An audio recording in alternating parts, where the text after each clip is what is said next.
it's not bad. It's a little awkward. I mean, I've literally been cock-blocked by a virus, which kind of sucks, but like my flatmate's a key worker, so she's basically trying to keep our house as uncontaminated by anything that's coming in from the outside with her as possible. And we don't spend a lot of time in the same room if we can help it.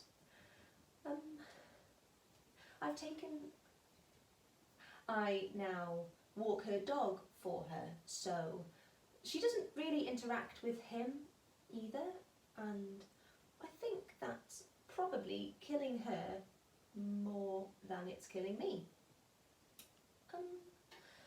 But you know, I'm doing all right. It's sort of become a joke between the two of us, because as soon as she comes into the house, she literally strips down to like literally knickers and bra in the hallway, leaves it in a plastic bag, runs upstairs, takes a shower before she comes and does anything else in the house, which, you know, I mean, I feel much closer to her than I ever did before. I've seen a lot more of her. I joke.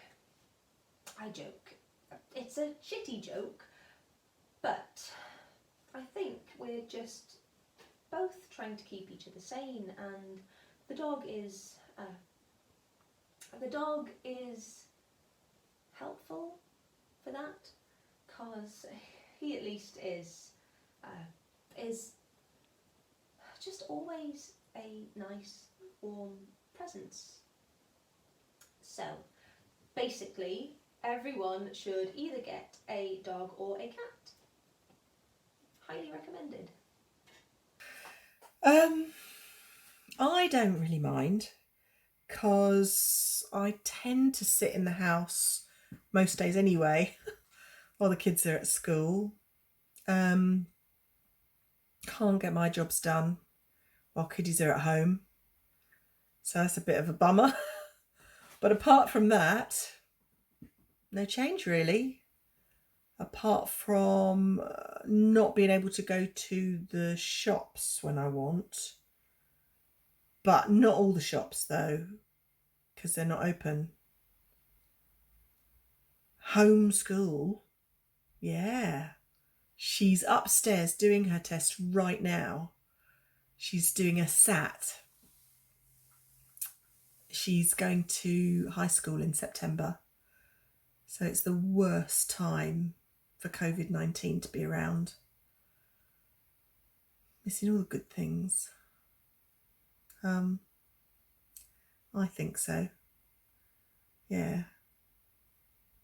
Her teacher's online all the time, whenever you want him. And she's got all her books from throughout the year to back up. And she's got the internet to check up on. But she's a brain box anyway, so she's okay. So what's been quite nice actually is one of our neighbours handed in just a letter saying, oh, we're going to do coffee mornings between 11 and 12 most days. And then I saw her outside, so just like we were stood up on our balcony and she was down below, and it was really nice to actually get to know our neighbours, because before this I didn't really know anyone who lived outside of my little block of apartments. So it's good to kind of get to know people that way. Another time, myself and my housemate, we were walking back from the shop, and we had the daily whatever we needed. And as we crossed the road, there was this woman it was like covered with the PPE and the gloves and everything. She just had so many bags. And she was like, oh, are you walking down Chudley Road? Would you mind carrying something? And I was like, yeah, that's no problem.